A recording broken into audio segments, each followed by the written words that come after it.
Chapter start करते हैं, वो है arbitration, mediation and conciliation act. Arbitration, mediation and conciliation, ये सब एक एडीआर जो हमारे गवर्नमेंट ने हमें प्रोवाइड किया गया, ऑल्टरनेटिव डिस्प्यूट रेजोल्यूशन। ये बेसिकली कोई भी सिविल मैटर्स या क्रिमिनल मैटर्स या फिर इन सारे मैटर्स को हमने उनकी पार लेने के लिए या उनके बिजनेस को कम करने के लिए नहीं बनाए हैं। ये हमने कंप्लीट एक्ट या फिर ये हमने एडीआर जो ऑल्टरनेटिव डिस्प्यूट रेजोल्यूशंस बनाया है, ये इसलिए बनाया है ताकि उनके पास जो सेवरल केसेस हैं वो सॉर्ट हो सके, उनका बर्डन थोड़ा कम हो सके, हम उनको उस लेवल पे सपोर्ट कर सके। तो बेसिक एक्ट कब आया है? ये हमारा सबसे पहले 1996 में। उसके बाद ये एक्ट का पर्पस क्या है? सबसे पहले हम समझते हैं पर्पस क्या है। पर्पस बोलते हैं consolidate and amend the law relating to domestic arbitration जो इंडिया के हैं, इंटरनेशनल कमर्शियल आर्बिट्रेशन यानी हमारे कोई ट्रेड मैटर्स जो इंटरनेशनली हम डील करते हैं, या enforcement of foreign arbitral award, ऐसे अवार्ड जो आप फॉरेन से लेके आए हो फिर उसको हम आर्बिट्रेशन एक्ट के थ्रू एनफोर्स कराते हैं और इंडिया में भी उसे अप्लाई करते हैं। As also define the law relating to conciliation and matters connected therewith और इncidental thereto। तो वहां के आर्बिट्रेशन जो डोमेस्टिक है, इंटरनेशनल कमर्शियल है और फॉरेन अवार्ड को यहाँ पे एनफोर्स कराना और कंसिलिएशन उन्होंने एक्सप्लेन किया हुआ है। तो सबसे पहला टॉपिक है टाइप्स ऑफ आर्बिट्रेशन। कुछ 4 टाइप्स हैं, एडहॉक, डोमेस्टिक, इंटरनेशनल और इंस्टीट्यूशनल आर्बिट्रेशन। एडहॉक यानी फॉर्मल ऑर्गेनाइजेशन हिसाब से, जो पूरे हमारे कंप्लीट एक्ट में बताया होगा कि mode of selection, number of arbitrators will be, arbitration process, सब कुछ डिसाइडेड किससे थ्रू होगा? पार्टी से, जो हमारा नॉर्मल फॉर्मल ऑर्गेनाइजेशन बनाया। डोमेस्टिक यानी जो इंडियन लॉज के थ्रू होता है। इंटरनेशनल यानी जो जिसमें एक ना एक पार्टी कोई भी अब्रॉड की हो।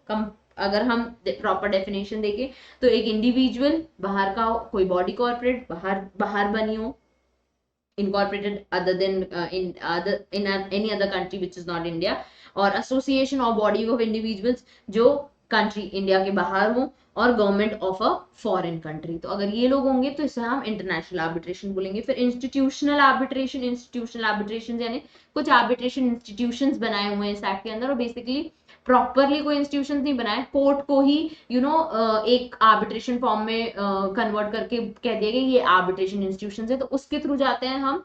तो वो आर्बिट्रेशन इंस्टीट्यूशंस में कवर होता है, एडहॉक, डोमेस्टिक, इंटरनेशनल और आर्बिट्रेशन इंस्टीट्यूशन। एसेंशियल्स क्या है आर्बिट्रल प्रोसेस के लिए? सबसे पहले सीट ऑफ आर्बिट्रेशन, दूसरा वेन्यू कहाँ ये मैटर होगा, आर्बिट्रल इंस्टीट्यूशन कौन सा है आपका, कौन सा लॉ आप चूज करोगे, कौन सी लैंग्वेज में पूरा मैटर पूरा प्रोसीजर करोगे, कंप्लीट प्रोसीडिंग्स करोगे, कितने नंबर ऑफ आर्बिट्रेटर होंगे, इवन होंगे कि ऑड होंगे, और जनरली वो इवन नहीं होने चाहिए, और क्या कॉस्ट रहेगी ट्रिब्यूनल की। तो और कॉस्ट कौन बेयर करेगा, कोई एक पार्टी करेगी कि दोनों पार्टीज करेंगे, या फिर क्या अमाउंट रहेगा कॉस्ट का और कौन इसे पे करेगा। फिर उन्होंने आर्बिट्रेशन को एक्सप्लेन किया हुआ है एक डेफिनेशन में, जो कहीं ना कहीं एडमिनिस्टर होती है या नहीं होती है by permanent arbitration institution. Arbitrator को एक्सप्लेन किया है वो पर्सन जो अपनी कंसेंट से अपॉइंट होता है to determine an arbitrator matter to discuss and give an award, give an order on the differences and disputes between the parties। तो ये म्यूचुअल कंसेंट से अपॉइंट होना चाहिए और उस पर्सन की भी कंसेंट होनी चाहिए that he wants to be an arbitrator in the matter। Arbitration institutions वो जो सुप्रीम कोर्ट और हाई कोर्ट ने बनाए हुए हैं। आर्बिट्रल ट्रिब्यूनल यानी सोल आर्बिट्रेटर या फिर पैनल ऑफ आर्बिट्रेटर्स। तो कोर्ट भी उन्होंने डिफाइन किया हुआ है। इंटरनेशनल कमर्शियल आर्बिट्रेशन भी इंक्लूड होते हैं उसमें, सिविल कोर्ट्स भी हमारे इंक्लूड होते हैं। इंटरनेशनल कमर्शियल आर्बिट्रेटर भी इस कोर्ट में इंक्लूड होते हैं। हमने पढ़ लिया इंटरनेशनल कमर्शियल आर्बिट्रेशन को इंडिविजुअल, बॉडी कॉर्पोरेट या फिर कोई बॉडी ऑफ एसोसिएशन या फिर कोई भी government of a foreign country. Legal representative कोई पर्सन जो अब एग्जिस्ट नहीं करते हैं, डिसीज पर्सन है, उनके कोई भी लीगल रिप्रेजेंटेटिव हो सकते हैं। आर्बिट्रेशन अग्रीमेंट बड़ा ही इंपॉर्टेंट है कि ये अग्रीमेंट क्या है। आपका कोई अग्रीमेंट है जिसमें आपने ऑलरेडी पूरा कंप्लीट डिटेल्स लिखी हुई, टर्म्स एंड कंडीशंस, और उसमें ये भी मेंशन किया है कि हमारे बीच कोई डिस्प्यूट होगा तो वो through an arbitrator and conciliation act 1996 के थ्रू ही होगा, जिसमें हम आर्बिट्रेटर अपॉइंट करेंगे म्यूचुअली, 2-3 सारी डिटेल्स जिसमें आपने लिखी हो, कहाँ से अपॉइंट होगा, कौन सी सिटी में, कौन सा जुरिस्डिक्शन कवर होगा, वो सब चीजें इंक्लूड होती है आर्बिट्रेटर अग्रीमेंट में। तो इसको हम बोलते हैं arbitration agreement. Even if you have an arbitration clause, उसको भी हम बोलेंगे कि वो एक अग्रीमेंट है, वो एक राइटिंग में होना चाहिए, उसमें दोनों पार्टीज की साइन होने चाहिए, उसके बाद वो आपस में इलेक्ट्रॉनिकली अगर किया है तो प्रॉपरली ईमेल वगैरह में भी किया है तो एक्सचेंज होना चाहिए। अब एक्सचेंज ऑफ स्टेटमेंट्स होना चाहिए, मतलब दोनों पर्सन अग्री करते हैं इस चीज को कि हाँ आर्बिट्रेटर के थ्रू ही हम जाएंगे। यहाँ पे पूरा स्पेसिमेन दिया हुआ है एडीआर क्लॉज का कि कैसे वो मेंशन होता है अग्रीमेंट के अंदर। Part to refer to parties to arbitration where there is an arbitration agreement. Section 8 of the act clearly कहता है कि अगर आप कोर्ट में सूट फाइल करने गए और आपके अग्रीमेंट में जिसको लेके सूट फाइल हुआ है उसमें एक आर्बिट्रेशन क्लॉज है, तो अगर वो आर्बिट्रेशन क्लॉज है तो कोर्ट की ड्यूटी है और कोर्ट की पावर है कि इसको डायरेक्टली एक आर्बिट्रेटर को ही दें। ये खुद से कोर्ट नहीं एंटरटेन कर सकता मैटर। अगर आर्बिट्रेशन क्लॉज है तो मैटर हमेशा आर्बिट्रेशन एंड कंसिलिएशन एक्ट 1996 के हिसाब से ही होगा। तो जुडिशियल अथॉरिटी जिसके पास ये मैटर जाता है और अग्रीमेंट में अगर ऐसा कोई क्लॉज है तो उनको सबसे पहले any court refer the parties to arbitration. सबसे पहले कोर्ट को कहाँ रेफर करना है, तो उनको एक आर्बिट्रेटर आप अपॉइंट करके दे दो या उनको बोल दो खुद अपॉइंट कर सकते हैं तो वो खुद करें। सबसे पहले कोर्ट को मैटर को सारी जगह रेफर कहाँ करना है, आर्बिट्रेशन के अंदर, और उसमें ओरिजिनल अग्रीमेंट होना चाहिए जिसमें ये प्रॉपर क्लॉज क्लियरली डिफाइंड होना चाहिए। होगा हमारा सेक्शन 8। सेक्शन 9 बोलते हैं interim measures by the court. Interim measures by the court यानी कि जब आपकी आर्बिट्रेशन प्रोसीडिंग्स होंगी, इसमें कुछ कुछ जगह पे आपको लगेगा कि इसमें हमें कोर्ट की परमिशन लेनी चाहिए, तो इसमें कोर्ट इंटरनली बीच में एंटर करते हैं फॉर सम परमिशन। तो ड्यूरिंग द आर्बिट्रल प्रोसीडिंग्स या फिर बिफोर, इन दोनों टाइम पे अगर आपको, या फिर just after making the award, in time पे आपको कभी कभी कोर्ट की हेल्प लगती है। किस किस मैटर में, कि अगर माइनर के लिए कोई गार्जियन अपॉइंट करना है तो आपको उसमें कोर्ट की हेल्प लगेगी, ठीक है। For protection of basically following three things, कि अगर आपको कोई इंटरम कस्टडी चाहिए, कोई डॉक्यूमेंट्स का प्रिजर्वेशन चाहिए, तो आपको कोर्ट में अप्लाई करना पड़ेगा हर चीज के लिए। तो जैसे कि आपको अगर किसी माइनर के लिए, अब आर्बिट्रेशन मैटर चल रहा है, अब एक माइनर है उनके लिए गार्जियन अपॉइंट करना है, तो आर्बिट्रेटर खुद नहीं करेगा, आर्बिट्रेटर को कोर्ट में इस चीज की एप्लीकेशन देनी पड़ेगी कि इन माइनर के लिए एक गार्जियन अपॉइंट होना है। अगर कोई डॉक्यूमेंट्स का आपको प्रिजर्वेशन कराना है, कोई डॉक्यूमेंट्स का आपको अपनी कस्टडी में रखाना है, कि कोई डॉक्यूमेंट्स की सेल करानी है, तो इस चीज के लिए कोर्ट को अप्लाई करना पड़ेगा। अब कोई अमाउंट आपको सिक्योर करना है आर्बिट्रेशन का, वो भी, कोई डॉक्यूमेंट्स का इंस्पेक्शन, डिटेंशन, प्रिजर्वेशन, या फिर किसी चीज का आपको सैंपल चाहिए, तो हर चीज के लिए पहले आपको कोर्ट को अप्लाई करना पड़ेगा, फिर आर्बिट्रेशन प्रोसीडिंग्स आगे होंगी। फॉर एनी इंटरम इंजंक्शन और अपॉइंटमेंट ऑफ अ रिसीवर, कोई स्टे वगैरह लगाना है या कोई रिसीवर चाहिए, लिक्विडेटर चाहिए, तो कोर्ट को अप्लाई करना पड़ेगा। Any other interim measures for protection और may appear to the court to be just and sufficient. जो भी कोर्ट को अगर जस्ट एंड कन्वीनियंट लगता है उसके लिए भी आपको कोर्ट में एंटर होके उनसे परमिशन लेनी पड़ेगी। अब number of arbitrators, generally number of arbitrators कितने होते हैं, एक पार्टी ए करेगी, एक पार्टी बी करेगी, और इन दोनों के आर्बिट्रेटर मिलके एक और आर्बिट्रेटर करेंगे, तो बेसिकली 3। पर कोर्ट कहता है आप कितने भी कर लो, पर वो इवन नहीं होने चाहिए, ऑड होने चाहिए। ऑड यानी एक आर्बिट्रेटर रख लो, 3 आर्बिट्रेटर रख लो, 7 रख लो, 5 रख लो, and so on. Nationality of the arbitrator, तो आर्बिट्रेटर में be an nationality of anywhere, ठीक है, as an unless otherwise agreed by the parties. तो वो इंडियन होना चाहिए, पर अगर पार्टीज को लग रहा है नहीं हमें अब्रॉड से आर्बिट्रेटर चाहिए, तो वो भी क्लियरली आप रख सकते हो। प्रोसीजर, जो प्रोसीडिंग्स पार्टीज बोलेंगी उसे आप फॉलो करना है। अगर आप वो प्रोसीजर फॉलो नहीं कर पाते हैं तो हमने एक सेक्शन 11 में 3 और सब सेक्शन 3 में बता दिया है कि कौन सा प्रोसीजर फॉलो करना है, तो आपको वो करना है, नहीं तो पार्टीज जैसा बोले वैसा करना है। फिर डेजिग्नेशन ऑफ आर्बिट्रल इंस्टीट्यूशन, अगर आपको एक प्रॉपर आर्बिट्रेशन इंस्टीट्यूशन में जाके अपने प्रोसीडिंग्स, अपने डिस्प्यूट्स को हैंडल कराना है, तो आप वो भी कर सकते हो। Failure to appoint an arbitrator, अगर आप आर्बिट्रेटर अपॉइंट नहीं कर पा रहे तो आप सबसेक्शन 4 11 का सबसेक्शन 4 में अपॉइंटमेंट ऑफ आर्बिट्रेटर का प्रोसीजर स्पेसिफाइड है, वो प्रोसीजर फॉलो करो और उसे आर्बिट्रेटर को अपॉइंट कराओ। तो बेसिकली सेक्शन 11 सबसेक्शन 4 में क्लियरली बोला है कि सुप्रीम कोर्ट या हाई कोर्ट को आपको अप्लाई करना है और फिर आर्बिट्रेटर अपॉइंट करना है। Failure to agree on the arbitrator under section, जो आपस में पार्टीज ने अपॉइंट किया था और फिर उसे अब वो अग्री नहीं कर रहे हैं, तो कोर्ट में अप्लाई करके नया आर्बिट्रेटर आप अपने लिए अपॉइंट करा सकते हैं। Failure to follow the procedure agreement and function, तो अगर जो आपने पार्टीज ने खुद ने प्रोसीजर डिसाइड किया था वो अब फेल हो गया, अब वो उसको प्रोसीड नहीं कर पा रहे हैं, उसको फॉलो नहीं कर पा रहे हैं, तो 11 का सबसेक्शन 6 में उन्होंने बताया हुआ है कि जो हाई कोर्ट और सुप्रीम कोर्ट वगैरह आपको बता दे वो वाला प्रोसीजर आपको फॉलो करना है। डिस्क्लोजर फ्रॉम द आर्बिट्रेटर, जब भी एक आर्बिट्रेटर अपॉइंट होता है तो उसको क्लियरली राइटिंग में डिस्क्लोज करना है कि मेरा इस मैटर में कोई इंटरेस्ट नहीं है, इन दोनों पार्टीज से मेरा कोई रिलेशन नहीं है। क्वालिफिकेशन सबसे पहले। दूसरा, the content of disclosure other as likely to secure the appointment as an independent and impartial arbitrator। तो अपनी क्वालिफिकेशन और इंडिपेंडेंसी और इम्पार्शियलिटी का भी उसको डिस्क्लोजर देना पड़ेगा। Appointment of arbitrator of an international commercial arbitration, तो ऑफ कोर्स वो इंडियन नेशनैलिटीज के नहीं होने चाहिए, क्योंकि वो इंटरनेशनल आर्बिट्रेटर की बात कर रहे हो तो वो हमारी कंट्री के बाहर के होने चाहिए। Discretion of the court, court को आप किस चीज के लिए, जो अभी हमने प्रोसीजर अपॉइंटमेंट ऑफ आर्बिट्रेटर जो हम फेल हो गए, हम नहीं कर पा रहे, इसमें कोर्ट का कंप्लीट डिस्क्रिप्शन है, उसे कौन सा आर्बिट्रेटर देना है, उसे कौन सा प्रोसीजर आपसे फॉलो कराना है। Reference to the court, court किसी को भी आपका मैटर को रेफर करने के लिए दे सकता है।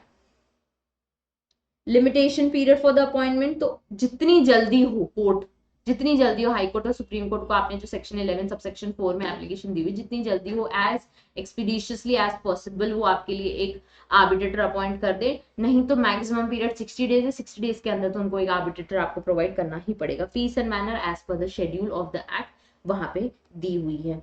अब ग्राउंड्स फॉर चैलेंज, सेक्शन 12(1) में बोला है, a person is approached in connection with his possible appointment as an arbitrator, he shall disclose in writing. अभी हमने पढ़ा कि उसको डिस्क्लोजर्स देना है अपने इम्पार्शियलिटी और इंडिपेंडेंस और क्वालिफिकेशंस के लिए।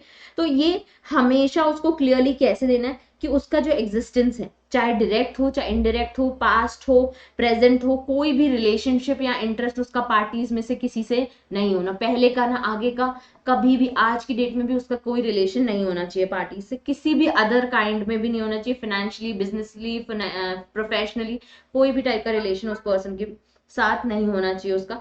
जस्टिफिएबल डाउट्स उसको नहीं देना, उसको क्लियर देना है कि मैं एक इम्पार्शियल और इंडिपेंडेंट पर्सन हूं, when I am sitting to handle the dispute and sort out it accordingly, and which are likely to affect his ability to devote sufficient time to arbitration, particularly his ability to complete the entire arbitration within a period of 12 months। ये grounds of challenge में इसलिए explain किया है कि अगर आपको कहीं लगता है कि उस पर्सन का इंटरेस्ट है एक पार्टी से, जो अवार्ड आ रहा है वो एक के फेवर में आ रहा है, तो आप इन चीजों को पुट अप करके बता सकते हो कि चैलेंज कर सकते हो कि आर्बिट्रेशन का अपॉइंटमेंट प्रॉपरली नहीं है, करेक्ट नहीं है। हो सकता है कि उस पूरे 12 साल में उसने इतना टाइम नहीं दिया और जो एक आर्बिट्रेटर को देना चाहिए, तब भी आप चैलेंज कर सकते हो कि इसने प्रॉपर अवार्ड जो दिया है वो हमको इतना टाइम पीरियड या हमारे एविडेंसेस को या हमारी हियरिंग्स को बिना सुने ही अवार्ड दे दिया है।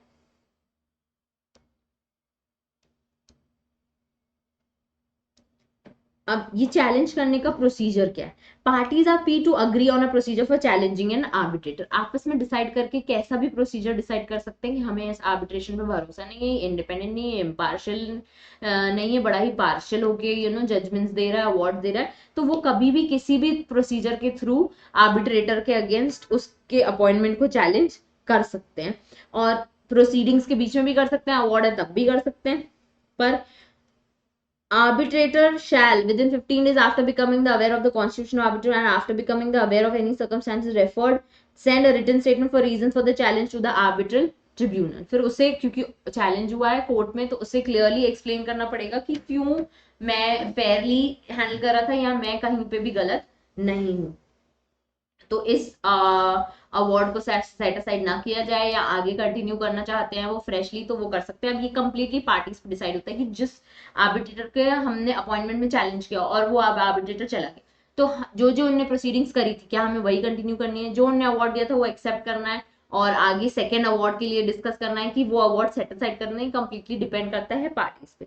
फेलियर और impossibility to act as arbitrator, अब खुद आर्बिट्रेटर भी टर्मिनेशन ले सकता है, वो खुद भी जाके बोल सकता है कि मेरे को आपका मैटर आगे हैंडल नहीं करना है। तो जब he becomes de jure or de facto unable to perform his functions as to fail act, तो with reasons of facts और with reasons of law वो कहीं ना कहीं पार्टीज के साथ इंटरेस्ट में आ गया हो, तो इस रीजन से वो टर्मिनेट कर सकते हैं कि ओ अब आगे वाली हियरिंग में मेरा भी इंटरेस्ट है, तो मैं आगे मैटर को हैंडल नहीं करूंगा, मैं यहाँ पे विड्रॉ करता हूँ। If he withdraws from his office और the parties agree to terminate of his mandate, वो खुद ही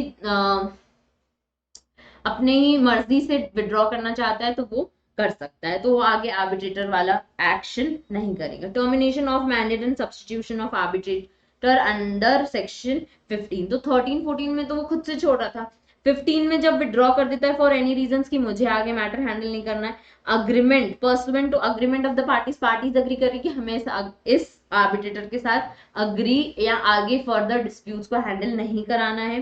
terminates arbitrator, substitute arbitrator shall be appointed according to the rule. जैसे ही टर्मिनेशन होता है आपको एक और arbitrator as per rules appoint कर लेना है।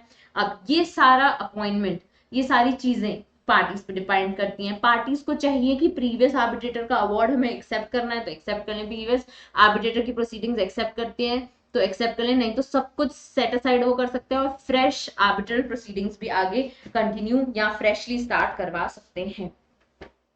फिर आता है competence of the arbitral tribunal to rule on its jurisdiction. तो जो आर्बिट्रल ट्रिब्यूनल है उसका ज्यूरिसडिक्शन उस क्लॉज में, जैसे मैंने बताया कि उस क्लॉज में वो लिखेंगे कि हम इस ज्यूरिसडिक्शन में या इस एरिया में, इस सिटी में हम अपना आर्बिट्रेटर मैटर करेंगे, तो वो उतने कॉम्पिटेंट होने चाहिए आर्बिट्रेशन मैटर को हैंडल करने के लिए।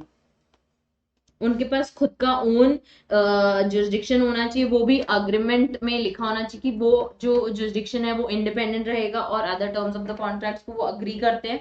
उसके बाद decision of the arbitral that the contract is null and void shall not entail the हाँ एक और पॉइंट है, जैसे कि एक कॉन्ट्रैक्ट है उसमें बहुत सारी टर्म्स एंड कंडीशन लिखी है और एक आर्बिट्रेशन क्लॉज भी है, तो ये टर्म्स एंड कंडीशन या ये कॉन्ट्रैक्ट में सारे essentials of Indian contract act या फिर जो अदर टर्म्स हैं वो क्लियरली नल और वॉइड हैं, ये चीजों को हम एक्सेप्ट नहीं करता लॉ। लेकिन जो इसमें आर्बिट्रेशन क्लॉज है उसको हम नल एंड वॉइड नहीं बोलेंगे, उसको हम एक्सेप्ट करेंगे और उस चीज को वो कोर्ट में लेके आके डिस्कस कर सकते हैं। इस हम क्लॉज को फेयर मानेंगे नो मैटर आपके बाकी terms and condition of the contract void हो। जो हमने inter measures of the court पढ़े वही दिए, inter measures ordered bye arbitral tribunal. अगर कभी कभी आपको सेम मैटर्स के लिए आर्बिट्रल ट्रिब्यूनल की जरूरत पड़ती है, यानी गार्जियन अपॉइंट करने के लिए या फिर कोई प्रिजर्वेशन, डिटेंशन, सैंपल्स, इंस्पेक्शन के लिए, तो सेम पॉइंट्स यहाँ पे मेंशन्ड है। Equal treatment of parties given full opportunity to present the case, उनको कंप्लीट इक्वालिटी है कि आप अपने साइड से अपना कंटेंशन दो, आप अपने साइड से अपना कंटेंशन दो। अब सेक्शन 19 क्लियरली बोलता है कि arbitral tribunal shall not bound by the CPC, क्योंकि सीपीसी में जो प्रोसीजर्स हैं वो आर्बिट्रेशन में हम same as it is follow नहीं करते, ना ही हम इंडियन एविडेंस को सेम तरीके से फॉलो करते हैं। आर्बिट्रेशन क्योंकि हमेशा पार्टीज के हिसाब से चलता है, जो प्रोसीजर पार्टीज बोलेंगे वो होगा, जो डिस्कशंस जो आर्बिट्रेटर पार्टीज बोलेंगे उसी तरीके से होगा, इसलिए ये दो एक्ट्स इस पे अप्लाई नहीं होते हैं। They are free, the parties are free to agree the procedure to be followed, failing any agreement referred in the arbitral tribunal subject to this part conduct the proceedings। अगर वो खुद decide नहीं कर पा रहे हैं तो आर्बिट्रल ट्रिब्यूनल उनके लिए एक प्रोसीजर डिसाइड कर लेंगे। Power of the arbitral tribunal कि किस चीज को एडमिट करना है, कौन से एविडेंसेस को एक्सेप्ट करना है, किस चीज को एक्सेप्ट नहीं करना है, ये कंप्लीटली आर्बिट्रल ट्रिब्यूनल के पास पार है। Place of arbitration free to agree, जहां बैठना है वहां पे आर्बिट्रेशन मैटर डिस्कशन हो जाएगा। तो प्लेस पार्टीज के हिसाब से डिसाइड होती है कि उनको कहाँ पे मैटर को डिस्कस करना है। ऑब्वियसली वो एक जेन्युइन और फेयर प्लेस होनी चाहिए। कमेंसमेंट ऑफ आर्बिट्रल प्रोसीडिंग्स, तो जैसे ही एक डिस्प्यूट कमेंस हुआ है तो आर्बिट्रल आपने अपॉइंट कर लिया तो आर्बिट्रेशन प्रोसीडिंग्स स्टार्ट हो जाएंगी। लैंग्वेज जो पार्टीज बोले तो वो थोड़ा टाइम के लिए इंग्लिश में चल सकती हैं, थोड़ा टाइम के लिए हिंदी चल सकती है, गुजराती चल सकती है, मराठी, जो पार्टीज बोले वो लैंग्वेज में आपका आर्बिट्रेशन प्रोसीडिंग्स स्टार्ट हो जाएगा। Statement of claim and defence, statement of claim और डिफेंस यानी इसमें क्लेमिनेंट होता है और एक डिफेंडेंट होता है। क्लेमिनेंट कौन, जो एक पर्सन बोल रहा है कि मुझे इतना इस पर्सन के अगेंस्ट दिक्कत है कॉन्ट्रैक्ट में और मुझे इस पर्सन से इतने पैसे वैसे लेने हैं या फिर मुझे उससे इतना पार्ट परफॉर्म कराना है, वो क्लेमिनेंट हो गया। डिफेंस जो बोल रहा है कि मैं इतने पैसे नहीं दूंगा, मैं ये अपना पार्ट परफॉर्म नहीं करूंगा, इस रीजन से मैं नहीं करूंगा। तो जो क्लेमिनेंट है वो सबसे पहले उसे अपने क्लेम्स को इन अ रिटन फॉर्मेट आर्बिट्रेशन को देना है। फिर सेम चीज आर्बिट्रेशन के साथ साथ उसे क्लेमिनेंट को डिफेंडेंट को भी देना है। अब डिफेंडेंट यानी रिस्पोंडेंट जो भी होंगे उन्हें भी रिटन स्टेटमेंट में अपना कंटेंशन देना है। वो विद इन टाइम पीरियड उनको मिलेगा कि इतने टाइम पीरियड में आप अपना डिफेंस के केस में अपना रिटन स्टेटमेंट सबमिट कर दो। अगर उन्होंने नहीं किया तो हम मान लेंगे कि वो सारे क्लेम्स या सारे चार्जेस जो क्लेमिनेंट ने लगाए वो एक्सेप्ट करते हैं। हियरिंग्स एंड रिटन प्रोसीडिंग्स, तो जो आर्बिट्रल प्रोसीडिंग्स होती हैं वो ओरल आर्ग्यूमेंट्स में भी होती है, रिटन में भी होती है। तो पहले सबमिशंस होते हैं रिटन में, उसके बाद ओरल हियरिंग्स होती हैं और रिटन प्रोसीडिंग्स के बेस पे हियरिंग्स होती हैं, एविडेंसेस के बेस पे हियरिंग्स होती हैं और उसके बाद आर्बिट्रल प्रोसीडिंग्स इस तरीके से परफॉर्म करता है। डिफॉल्ट ऑफ अ पार्टी, यही जो मैं अभी एक्सप्लेन कर रही थी कि अगर क्लेमिनेंट को अपने क्लेम सबमिट करने हैं उसने अगर अपने claims with in a time period submit नहीं की कि उसे क्या क्या रिक्वायरमेंट है, उसे क्या क्या चाहिए, तो हम प्रोसीडिंग्स को टर्मिनेट कर देंगे। अगर डिफेंडेंट ने अपने रिटन स्टेटमेंट्स नहीं सबमिट किए विद रीजंस या अपने कंटेंशंस को उन्होंने टाइम पीरियड में सबमिट नहीं किया, तो हम मान लेंगे कि उन्होंने सारे क्लेम सारे चार्जेस को एक्सेप्ट कर लिया और उनके अगेंस्ट पे आर्बिट्रल अवार्ड आ सकता है। A party fail to appear और oral hearing and to produce documentary evidence, तो एक साइड जो भी हमारे पास एविडेंसेस हैं उस साइड से आर्बिट्रल प्रोसीडिंग्स कंटिन्यू होंगी और उसके बेस पे ही अवार्ड आ जाएगा। अगर आप हियरिंग में नहीं आए तो जो आए उनके हिसाब से आर्बिट्रेटर अवार्ड दे देंगे। Expert appointed by the arbitrator, तो एक्ट के अंदर ये भी सेक्शन मेंशन किया गया है 26 में कि अगर कोई स्पेसिफिक इश्यूज हैं, अगर कोई स्पेसिफिक बात है और आर्बिट्रेटर को लगता है कि इस चीज के लिए मुझे एक्सपर्ट लगेंगे, तो वो एक्सपर्ट को अपॉइंट कर सकते हैं जो completely agreed by the parties होगा, डिसाइड बाय द पार्टीज होगा।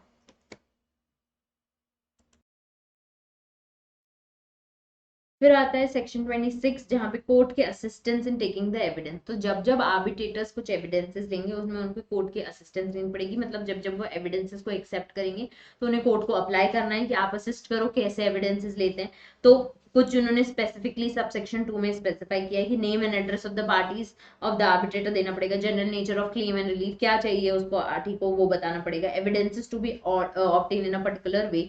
तो सबसे पहले name and address of the witness जो भी है, एक्सपर्ट्स की पूरी डिटेल्स लगेंगी, सब्जेक्ट मैटर का पूरा टेस्टिमोनियल प्रॉपर पेपर डॉक्यूमेंट लगेगा, description of any document to be produced और प्रॉपर्टी टू बी इंस्पेक्टेड, और taking evidence executed and request by ordering that evidences to be provided directly और the arbitral tribunal. So basically इस section में बताया गया कि हर चीज के लिए, हर एविडेंसेस को एक्सेप्ट करने के लिए, हर विटनेस की बातों को सुनने के लिए आपको कोर्ट को अप्लाई करना पड़ेगा और फिर ही आगे प्रोसीड करना पड़ेगा। फिर उन्होंने बोल दिया है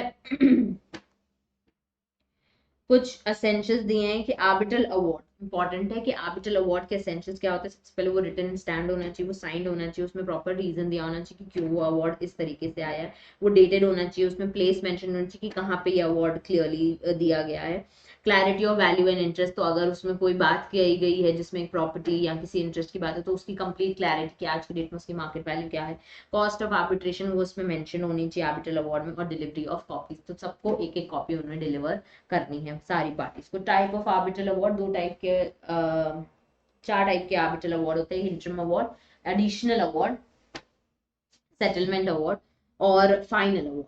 तो इंटरिम अवार्ड यानी जो बीच बीच में अवार्ड्स आ रहे हैं जिनको क्लियरली छोटे छोटे डिस्प्यूट्स को रिजॉल्व करने के लिए जो कोर्ट ने अवार्ड दिए हुए हैं वो इंटरिम अवार्ड हो गए। एडिशनल अवार्ड जब कोर्ट को लगता है, आर्बिट्रेटर को लगता है कि उन्होंने एक अवार्ड दिया वो कंप्लीट नहीं है, उन्होंने उसके साथ फिर एक और अवार्ड बाद में दिया, उसे हम एडिशनल अवार्ड। सेटलमेंट अवार्ड यानी कि पार्टीज ने एक्चुअली ना डिस्प्यूट को बीच में ही सेटल कर लिया कि चल ठीक है 50K की बात थी ना, तो एक काम करते 40K ले लेते हैं और मैटर को खत्म करते, तो ये एक सेटलमेंट अवार्ड हो गया। और फिर फाइनल अवार्ड जिसमें फाइनली एक अवार्ड आया है, जो फाइनल रिजल्ट फाइनल जजमेंट आता है वो हमारा फाइनल अवार्ड होता है। Time period of arbitral award section 29A और 29B। 29A में कहते हैं 12 साल में प्रोसीडिंग्स खत्म, 12 महीने में, सो सॉरी 12 मंथ्स में सारी प्रोसीडिंग्स खत्म हो जानी चाहिए, 12 मंथ्स में ही फाइनल अवार्ड आ जाना चाहिए। उससे ज्यादा अगर आपको एक्सटेंशन लगता है तो हम 6 मंथ्स का और एक्सटेंशन देंगे, वरना सारी प्रोसीडिंग्स 12 मंथ्स में ही खत्म हो जानी चाहिए।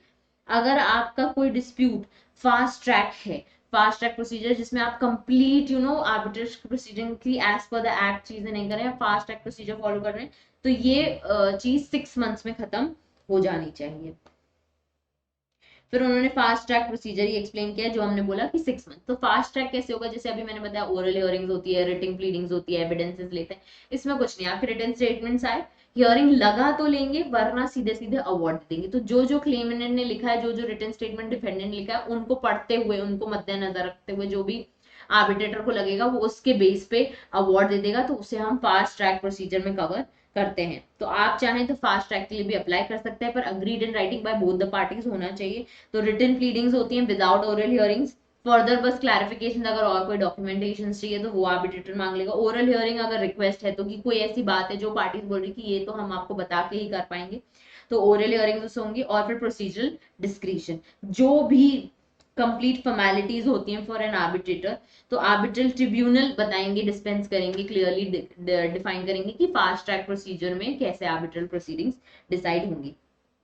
फिर सेटलमेंट, सेटलमेंट कुछ नहीं, जब पार्टीज आर्बिट्रेटर के अवार्ड के पहले ही सोच लेती हैं कि अब हम इतने बात पे सेटल कर लेते हैं और हमें आगे कोई भी किसी के अगेंस्ट नहीं जाना है, तो दोनों दोनों पार्टीज एक कंप्लीट अग्री पे आ जाती हैं कि चलो ठीक है, ना तुम्हें सजा मिले ना मुझे सजा मिले, इतने अमाउंट पे सेटल कर लेते हैं, तो उसे हम सेटलमेंट बोलते हैं।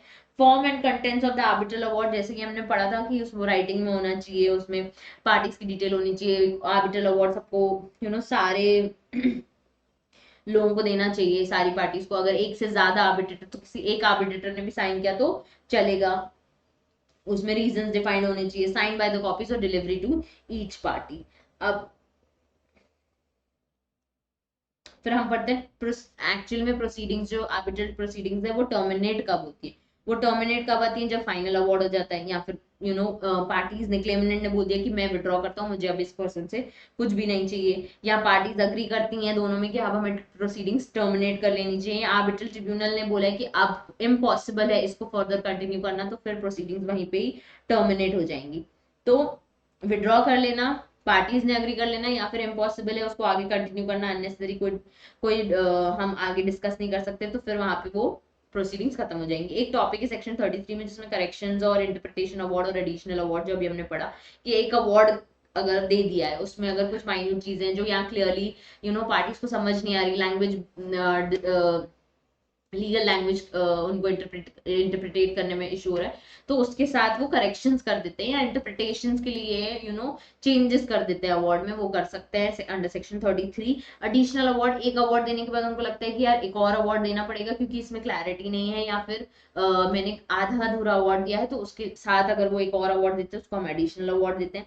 Application for setting aside an arbitral award, suppose claimant ने कहा था मुझे इस पर्सन से 50 के लेने हैं, और डिफेंडेंट ने कहा था कि मुझे इस पर्सन को कुछ नहीं देना, मैं 50 के ऑलरेडी पे कर चुका हूं, तो अब को आर्बिट्रल प्रोसीडिंग्स में यही मुद्दा निकला कि उस जो क्लेमेंट है उसको 50 के मिलेंगे। अब डिफेंडेंट इस अवार्ड से खुश नहीं है। फिर एक सेक्शन है सेक्शन 34, इंपॉर्टेंट है, जिसमें बताया गया application for setting aside the arbitral award. तो आप इस चीज की एप्लीकेशन दे सकते हैं कि हमें इस आर्बिट्रल अवार्ड से खुश नहीं है, हमें सेट असाइड कराना है। तो पार्टी मेकिंग एन एप्लीकेशन, अगर वो अब खुद दे सकती है कि मुझे सेट असाइड कराना है आर्बिट्रल अवार्ड, क्योंकि क्या, या तो ये हो सकता है कि वो इनकैपेसिटी हो गई है, ठीक है, या फिर अग्रीमेंट जो क्लॉज था अग्रीमेंट में वो कंप्लीट नहीं है, वो इनवैलिड है एज पर लॉ, या फिर उनको प्रॉपर नोटिस नहीं मिला था कि आर्बिट्रल अवार्ड हो, आर्बिट्रेटर का अपॉइंटमेंट हो रहा है और इस तरीके से अवार्ड आएगा, इस चीज का उनके पास प्रॉपर नोटिस नहीं था। जो डिस्प्यूट है जिसके लिए हमने सबमिशन दिए थे उसको ना लेके कोई और ही डिस्कशंस किए हुए आर्बिट्रेटर ने, तो आप एप्लीकेशन पर आप setting aside an arbitral award दे सकते हो। जो प्रोसीजर्स पार्टीज ने डिसाइड किए थे कि इस प्रोसीजर से हमको आर्बिट्रल प्रोसीडिंग्स हैंडल करनी है, उस प्रोसीजर को ना फॉलो करते हुए कुछ और ही हुआ है, तो पार्टीज खुश नहीं है उससे, तो आप सेट असाइड करने के लिए बोल सकते हो कि मुझे इसमें बिल्कुल भी सेटिस्फैक्शन नहीं है। कोर्ट फाइंड्स दैट, अब पार्टीज भी सेटिस्फाइड कर सकती है, कोर्ट भी सेटिस्फाइड कर सकता है, जब उसको लगता है कि जो सब्जेक्ट मैटर है वो सेटलमेंट के केपेबल नहीं है और अंडर लॉ हम इस मैटर को नहीं हैंडल कर सकते, तो अवार्ड सेट असाइड कर देगा। आर्बिट्रल अवार्ड का जो कॉन्फ्लिक्ट, जो भी अवार्ड आया वो अगेंस्ट द पब्लिक पॉलिसी है, तो कोर्ट इसे सेट असाइड करा देगा और लोगों को बोलेगा इसे फॉलो ना करो। फिर कुछ अपीलेबल ऑर्डर्स होते हैं। अपीलेबल ऑर्डर्स में उन्होंने एक्सप्लेन किया हुआ है कि provide the notwithstanding anything contain in any other law for time being in force an appeal shall lie from the following orders and from or no others, the court authorized by law to hear the appeals from original decree of the court passing the order, namely refusing to refer the parties to arbitration. ये appealable orders है, मतलब अगर आपको arbitrator appoint करने के लिए refuse कर दिया गया कोर्ट ने, ठीक है, तो आप एक कोर्ट के पास गए, आपने उनके सामने एप्लीकेशन दी कि हमारा एक डिस्प्यूट है, हमें एक आर्बिट्रेटर आप अपॉइंट करके दो। अब उन्होंने रिफ्यूज कर दिया कि हम इसे अपॉइंट करके नहीं देंगे। हमने जैसे सेक्शन 11 में पढ़ा था कि अगर आप खुद अपॉइंट नहीं कर सकते तो आप सुप्रीम कोर्ट, हाई कोर्ट या फिर कोई भी कोर्ट में अप्लाई कर सकते हैं तो for appointment of N arbitrator. तो अगर वो कोर्ट ने रिफ्यूज कर दिया आर्बिट्रेटर का अपॉइंटमेंट, तो आप इस चीज के लिए अपील कर सकते हैं। अगर कोई अदर मेजर आपको चाहिए था जो अंडर सेक्शन 9 हमने पढ़े थे, जो हमने इंटरम मेजर्स पढ़े थे कि माइनर के लिए गार्जियन अपॉइंट करना, preservation protection of any thing या सैंपल्स चाहिए, उसके लिए आपको कोई भी जो भी ग्रांट चाहिए था वो उन्होंने नहीं दिया, वो रिफ्यूज कर दिया। या सेटिंग असाइड और refusing to set aside an arbitral award, आपका आर्बिट्रल अवार्ड सेट असाइड कर देते हैं, या जब आपने सेट असाइड करने के लिए अप्लाई किया गया है तो उस चीज को भी रिफ्यूज करते रहेंगे, हम सेट असाइड भी नहीं करेंगे। तो ये अपीलेबल ऑर्डर्स हैं जिनके अगेंस्ट आप अपील कर सकते हैं। फिर एक आर्बिट्रल काउंसिल बनाई हुई है जिनको हम बोलते हैं ACI, arbitration council of India. इसमें कुछ चेयरपर्सन है, कुछ काउंसिल है, कुछ मेंबर्स हैं। ये स्टैब्लिश इसलिए की गई है ताकि जो आर्बिट्रल फंक्शंस हैं, जो आर्बिट्रेशन कंसिलिएशन एक्ट 1996 में एक्सप्लेन किए गए, वो बेटर परफॉर्म हो सके। ठीक है, सारी ड्यूटीज और सारे जो भी एक्शंस हैं वो प्रॉपरली डिस्चार्ज हो सके, इसलिए उन्होंने काउंसिल बनाया। तो ये कंप्लीटली ऊपर बैठ के हेड की जगह पे बैठ के काउंसिल इन आर्बिट्रेटर्स को कंट्रोल करेंगे, इन प्रोसीडिंग्स को रिव्यू करेंगे, चेक करेंगे कि सब कुछ एज पर एक्ट सही तरीके से परफॉर्म हो रहा है कि नहीं, एक्ट का पर्पस क्लियरली फॉलो हो रहा है कि नहीं। तो ये एक बॉडी कॉर्पोरेट है जिसका परपेचुअल सक्सेशन, जिसके पास कॉमन सील है, जो सूट फाइल कर सकते हैं, अपने अगेंस्ट सूट ले सकते हैं, कोई भी प्रॉपर्टी इमूवेबल प्रॉपर्टी अपने नाम पे कर सकते हैं। और ये काउंसिल दिल्ली में बनाई हुई है। इसके कॉम्पोजिशन अंडर 43C में बताया हुआ है इन्होंने कि जैसे कोई पर्सन होंगे जो सुप्रीम कोर्ट ऑफ जज रहे हैं, या chief justice of high court, या फिर जज ऑफ हाई कोर्ट, और एमिनेंट स्पेशल नॉलेज है उनके पास पूरा आर्बिट्रेटर का, सेंट्रल गवर्नमेंट इसे अपॉइंट करेंगे with the consultation of chief justice of India. ये होते हैं हमारे चेयरपर्सन। और मेंबर कौन होते हैं? जो आर्बिट्रेशनल प्रैक्टिशनर रहेंगे, जिसके पास सब्सटैंशियल नॉलेज है, एक्सपीरियंस है इन इंस्टीट्यूशनल ऑफ आर्बिट्रेशन, और वो डोमेस्टिक और इंटरनेशनल, वो नॉमिनेटेड बाय सीजी रहेंगे, और ये एक मेंबर है। फिर एक इनको चाहिए एमिनेंट एकेडमिशियन, जिसके पास कंप्लीट एक्सपीरियंस हो रिसर्च टीचिंग का ऑफ आर्बिट्रेशन और ऑल्टरनेटिव डिस्प्यूट रेजोल्यूशंस लॉज का कंप्लीट नॉलेज हो, वो भी एक मेंबर रहेंगे। Secretary of government of India, जो डिपार्टमेंट ऑफ लीगल अफेयर्स से आएंगे, ministry of law and justice, और हिज रिप्रेजेंटेटिव, ये मेंबर और एक्स ऑफिशियल रहेंगे। Secretary of government of India, जो department of expenditure, ministry of finance से आएंगे, ये भी एक सेक्रेटरी रहेंगे। वन रिप्रेजेंटेटिव रहेगा जो कॉमर्स एंड इंडस्ट्री बैकग्राउंड से रहेगा, वो पार्ट टाइम मेंबर रहेगा। एक सीईओ रहेंगे जो कि मेंबर सेक्रेटरी एक्स ऑफिशियो हमारे रहेंगे। इन सबको 3 साल तक के लिए टाइम है कि वो ऑफिस होल्ड कर सकते हैं, और एज उन्होंने डिफाइन की गई है चेयरपर्सन की 70 ईयर और 67 फॉर अदर मेंबर्स। इनकी ड्यूटीज क्या होगी? पॉलिसीज बनाएंगे सबसे पहले, ठीक है, कि किस गाइडिंग पॉलिसीज के आपको आर्बिट्रेशन कैसे परफॉर्म करना है। Regime professional institution providing accreditation of arbitrators, तो प्रोफेशनल इंस्टीट्यूशंस बनाएंगे फॉर आर्बिट्रेटर्स ताकि वो इस चीज में और ट्रेन हो। Review the grading of arbitration institutions and arbitrators, training वगैरह वर्कशॉप्स वगैरह करेंगे, रिव्यू करेंगे, उनके अपडेट्स करेंगे, नॉर्म्स को, रूल्स को। उसके बाद फोरम बनाएंगे कि अगर किसी को कोई नए व्यूज या टेक्निक्स हमारे लिए बतानी है तो वो उसको क्लियरली एंटरटेन करेंगे। रिकमेंडेशन देंगे सीजी को कि नए नए मेजर्स लेके और to handle the entire case through under this act. Promote करेंगे इंस्टीट्यूशन जो आर्बिट्रेशन के हैं, और स्ट्रेंथन करेंगे आर्बिट्रेशन, और भी बहुत सारे आर्बिट्रेशन इंस्टीट्यूशन लेंगे। एग्जामिनेशन करेंगे कि प्रॉपर्ली परफॉर्म हो रहा है कि नहीं, इनको और ट्रेनिंग देंगे। फिर डिपॉजिटरी मेंटेन करेंगे जहां पे सारे डॉक्यूमेंट्स को डिपॉजिट किया जाएगा। रिकमेंडेशन देंगे पर्सनल ट्रेनिंग की, लोगों को कैसे परफॉर्म करना है, इंफ्रास्ट्रक्चर कैसा होना चाहिए आर्बिट्रेशन का, सच अदर फंक्शंस जो भी उनको सेंट्रल गवर्नमेंट बताएगा। तो ये काउंसिल बेसिकली काम यही करेंगे कि ये देखेंगे कि आर्बिट्रेशन प्रोसीडिंग्स कितने अच्छे से, कितने और बेटर वे में परफॉर्म की जा सकती हैं। वैकेंसीज हो जाएंगे और उनके एक्ट्स को हम इनवैलिड नहीं करेंगे अगर वैकेंसीज होती हैं इसमें। तो जो जो उन्होंने डिसीजंस दिए हैं उनको हम एक्सेप्ट करते हैं, नो मैटर अगर उनकी वैकेंसी हो जाती है तभी भी। Removal of a member, insolvent हो गया है तो उनको सेंट्रल गवर्नमेंट रिमूव कर सकती है। कोई अदर पेड एम्प्लॉयमेंट में है तो रिमूव कर सकती है। कोई मॉरल टर्पिट्यूड के केस ऑफेंस में जेल में है तो उनको रिमूव कर सकती है। फाइनेंशियली कोई इंटरेस्ट है उनका तो रिमूव कर सकती है। अब्यूज, अपनी ही पोजीशन का अब्यूज किया गया और against the prejudicial to the public interest है तो फिजिकली मेंटली अगर वो अनफिट है, इनकेपेबल है मेंबर बनने के, तो उनको भी हम रिमूव कर सकते हैं। General norms to an arbitrator, एक आर्बिट्रेटर को हमेशा एक अच्छे रेपुटेशन में fairness, integrity and capable to apply to the objectivity of for the settlement of the disputes, impartial neutral रहना है हमेशा। लीगल प्रोसीडिंग्स और पोटेंशियल कॉन्फ्लिक्ट्स में उसका कोई इन्वॉल्वमेंट नहीं होना चाहिए, डायरेक्टली और इनडायरेक्टली वो एकदम इंडिपेंडेंट पर्सन होने चाहिए। वो कहीं पे मॉरल टर्पिट्यूड में कहीं और इन्वॉल्व नहीं हो, उनके अगेंस्ट कोई लीगल प्रोसीडिंग्स या कोई और कॉन्फ्लिक्ट्स नहीं चल रहे हो, नेचुरल जस्टिस फॉलो करें वो हमेशा, सारे लॉज का उनको नॉलेज हो, उसके बाद understanding of domestic and international legal systems का होना चाहिए, contractual obligation, civil and communication, सारे contractual obligation, terms and condition जो कॉन्ट्रैक्ट में लिखा है उसको पढ़ने की उनमें क्षमता होनी चाहिए, और capable of suggesting recommending best reasonable enforceable arbitral award, ऐसे पर्सन होने चाहिए आर्बिट्रेटर। अब एक आता है enforcement of certain foreign foreign arbitral award. इसमें क्लियरली एक्सप्लेन किया गया कि दो टाइप है, दो कन्वेंशन हैं, एक न्यूयॉर्क कन्वेंशन और एक जेनेवा कन्वेंशन। इन दोनों कन्वेंशन में हमारी कंट्री सिग्नेटरी, यानी हमारी कंट्री इन दोनों कन्वेंशन का पार्ट है, मेंबर है।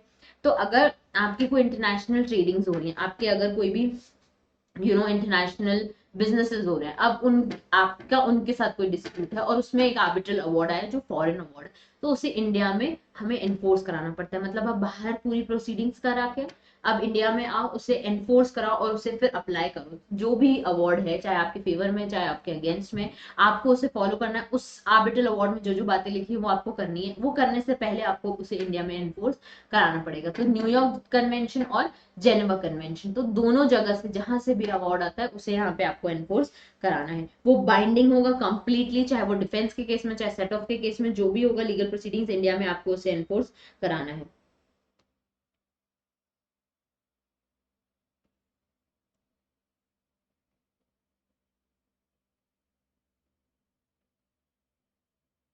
दोनों ऑलमोस्ट सिमिलर हैं, सिर्फ जेनेवा कन्वेंशन में कंडीशंस दी हुई हैं कि जो भी आप सबमिशंस लेके आओगे टू आर्बिट्रेशन इज वैलिड, आपका उसमें लॉ एप्लीकेबल होगा। ठीक है, सेटलमेंट हो रहा है आपका, ठीक है, the subject matter of the award is capable of settlement by arbitration under the law of India, India में वो एक्सेप्टेबल है।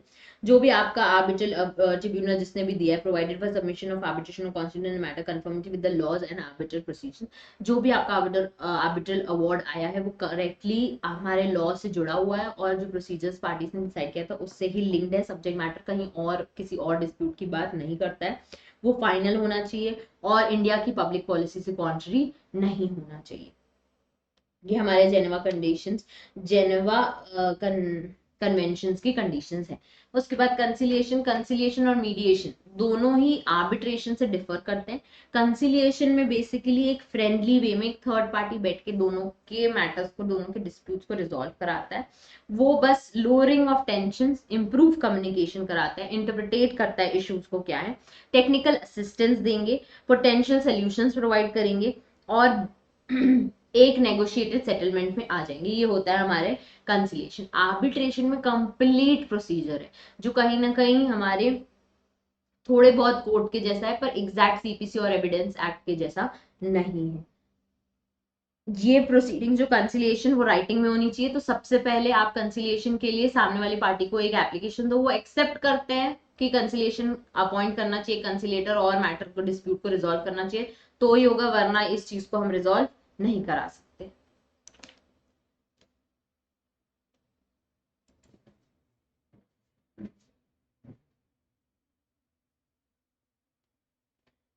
So there shall be one conciliator unless the parties agree that there shall be two or three conciliators. One conciliator they ought as general rule to act jointly.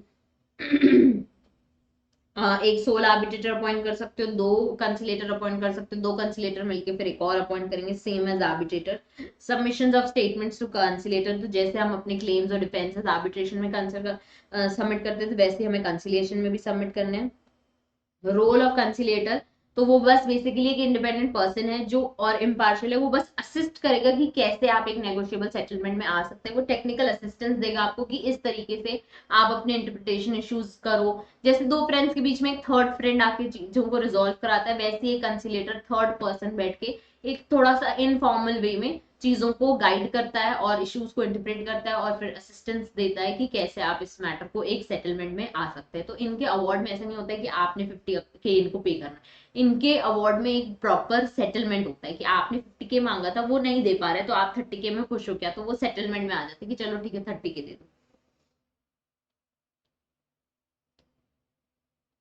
Same termination of conciliation proceedings वैसी कि parties ने agree कर दिया है, हमको वो proceedings, हमको वो प्रॉपर नोटिस नहीं मिला है, या फिर जिस प्रोसीजर्स पे वो डिस्कशन कर रहे हैं हमको प्रोसीजर नहीं समझ आ रहा है, तो या फिर खुद ही कंसिलेटर बोल रहे हैं कि it is incapable, it is unnecessary, कि मैं आगे परफॉर्म नहीं कर पाऊंगा, तो रिटन डिक्लेरेशंस देके कंसिलेटर खुद छोड़ सकता है। पार्टीज उसको एक रिटन डिक्लेरेशन दे सकते हैं कि तुम ये प्रोसीडिंग्स आगे कंटिन्यू नहीं करो, या एक पार्टी दूसरी पार्टी को कंसिलेटर को रिमूव करने के लिए, टर्मिनेट करने के लिए पहले रिक्वेस्ट कर सकता है, फिर वो कंसिलेटर वो एक्सेप्ट करते हैं तो फिर वो कंसिलेटर को बता देंगे कि प्रोसीडिंग्स हमें टर्मिनेट कर रही है, हमें आगे कंटिन्यू नहीं करना है। The conciliator shall not act as an arbitrator और as a representative counsel of a party in any arbitral tribunal judicial proceedings or in respect of dispute that subject matter of conciliation proceedings.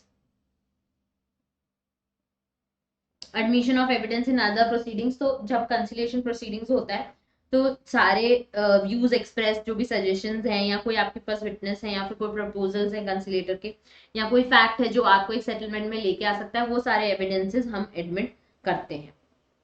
Mediation एक friendly और informal वे है, simpler है कि कैसे आप एक settlement में आते हैं। कहीं ना कहीं कंसिलिएशन और मीडिएशन सिमिलर है, बस conciliation is a different format all together, different, they have a clear proceedings. Mediation की कोई ऐसे प्रॉपर प्रोसीडिंग्स नहीं होती, आप एक मीडिएटर अपॉइंट करो। अब मीडिएशन क्यों एक्सप्लेन किया, कि कई बार क्या होता है कि कोर्ट में हियरिंग्स चलती रहती हैं और एक पॉइंट पे जज को लगने लगता है कि ये लोग एक सेटलमेंट में आ गए, तो जज जजमेंट देने से अच्छा सोचता है कि उनका भी टाइम बचे, एक मीडिएशन सेल में उनको भेज देता है कि जहां पे आप ऑलमोस्ट सेटलमेंट में आ गए, उस चीज के बेस पे आर्गुमेंट्स कर लो और एक सेटलमेंट कर लो। इसलिए मीडिएशन यहाँ पे एक्सप्लेन किया कि एक ऑल्टरनेटिव डिस्प्यूट रेजोल्यूशन है, कि हम पूरी लंबी लंबी प्रोसीडिंग्स ना करके, जहां एक सेटलमेंट वाला वे आ गया है और 4 हियरिंग करके ना टाइम वेस्ट करके, इसको एक मीडिएशन सेल में डाल दो, वहां मीडिएटर इन दोनों के बीच का सेटलमेंट कर देगा और चीजों को रिजॉल्व कर देगा।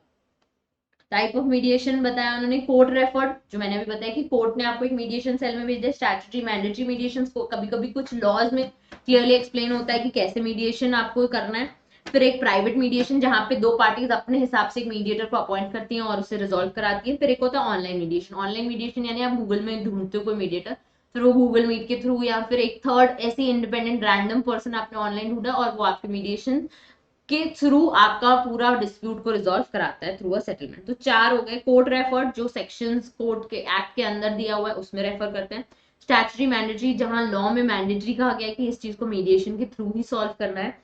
प्राइवेट मीडिएशन यानी आपका कोई पर्सन है जो ये सर्विसेज प्रोवाइड करते हैं मीडिएशन की, तो आपने उसको अपॉइंट कर लिया, तो एक प्राइवेट पर्सन हो गया। ऑनलाइन, जो आप ऑनलाइन ढूंढ के परफॉर्म कराते हैं। तो मीडिएशन एक क्विक एंड रिस्पॉन्सिबल वे है, इकोनॉमिकल है, there is no extra cost, harmonious settlement है, creating solution and remedies, confidential and informal and parties control, मतलब इजी है मीडिएशन काफी। आर्बिट्रेशन और मीडिएशन का डिफरेंस दिया हुआ है बच्चे, बड़ा इंपॉर्टेंट है, ये आप रीड कर लेना। आर्बिट्रेशन एक फॉर्मल वे है, मीडिएशन एक इनफॉर्मल वे है। आर्बिट्रेशन में एक अवार्ड होता है, मीडिएशन में कोई अवार्ड नहीं होता, एक सेटलमेंट पे आके खत्म हो जाता है।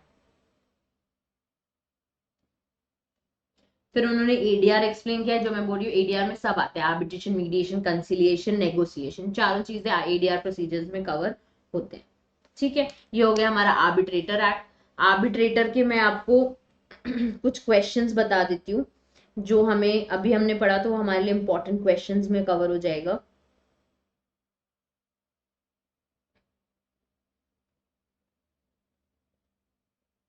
हाँ, discuss briefly the grounds on opposing a foreign award made under the arbitration conciliation act। तो जो हमने पढ़ा कि अगर फॉरेन अवार्ड आपने एक्सेप्ट नहीं किया है तो कैसे इनकेपेसिटी हो गई किसी पर्सन की, प्रॉपर नोटिस नहीं मिला, जो प्रोसीजर हमने बोला था वो फॉलो नहीं हुआ, सब्जेक्ट मैटर जिस पे डिस्कशन कर रहे थे हम, तो उन्होंने उस हमारे डिस्प्यूट पे डिस्कशन ना करके कोई और थर्ड बात पे ही डिस्कशन किया, तो इस बात पे हम टर्मिनेट करा सकते हैं। इंटरनेशनल कमर्शियल आर्बिट्रेशन की डेफिनेशन पूछी, जिसमें individual body, corporate body of individuals या फिर गवर्नमेंट ऑफ इंडिया जो अदर देन इंडिया है, अदर कंट्री में है, उनके बारे में बात हो रही है। फिर challenging the arbitrator under the arbitration, ये हमने पढ़ा है सेक्शन।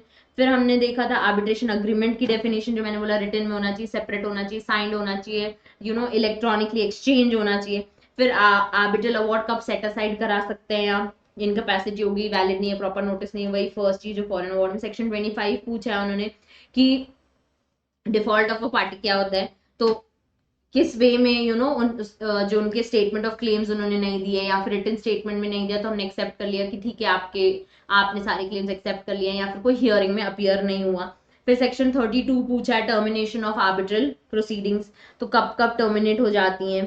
फिर पूछा है एडीआर क्या होता है, फिर पूछा है फॉरेन अवार्ड, तो न्यूयॉर्क की बहुत इंपॉर्टेंट क्वेश्चन, न्यूयॉर्क कन्वेंशन और जेनेवा कन्वेंशन। तो न्यूयॉर्क कन्वेंशन में उन्होंने बताया है कि वो आके अवार्ड आपको एनफोर्स कराना है, फिर कब कब आप उसको सेट असाइड भी करा सकते हैं। ऐसे ही जेनेवा कन्वेंशन में कंडीशंस बताइए कि वो इंडिया में एक्सेप्टेबल होना चाहिए इंडियन लॉ के हिसाब से, इंडियन पॉलिसी के हिसाब से, पब्लिक पॉलिसी अगेंस्ट नहीं होना चाहिए। State reason and purpose of arbitration conciliation amendment act.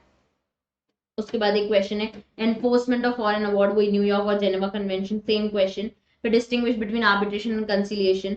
फिर पूछा है कि इंटरिम रिलीफ, तो हमने वो पढ़ा है कि गार्जियन अपॉइंट करना है, कुछ भी सैंपल्स चाहिए, प्रिजर्वेशन ऑफ डॉक्यूमेंट चाहिए, कोई अमाउंट सिक्योर कराना है, वो question. Features of arbitral award, तो वो राइटिंग में होना चाहिए, वो हमने सारे पॉइंट्स पढ़े, रीजन होना चाहिए, वैल्यू एंड इंटरेस्ट होना चाहिए, आर्बिट्रेटर से साइन होना चाहिए, सारी चीजें उसमें डिफाइन होनी चाहिए, प्लेस ऑफ आर्बिट्रेटर, सब कुछ। Inter measures for protection of arbitral award bye arbitral tribunal, वही मेजर्स उन्होंने दोबारा एक्सप्लेन किया है। फिर टर्मिनेशन ऑफ आर्बिट्रल की क्रिमिनल में विड्रॉ कर लिया, सेटलमेंट हो गया डिस्प्यूट का, तो पार्टी जो आर्बिट्रेशन प्रोसेस है वो टर्मिनेट हो जाता है। Forms and contents of arbitral award, अब भी हमने वही चीज डिस्कस की, यही टाइप के क्वेश्चन आते हैं, बड़ा ही इजी एक्ट है, आप इसे रिवाइज करिए और इससे अपना इंपॉर्टेंट चैप्टर समझिए, मेजर मार्क्स कवर होते हैं इस एक्ट।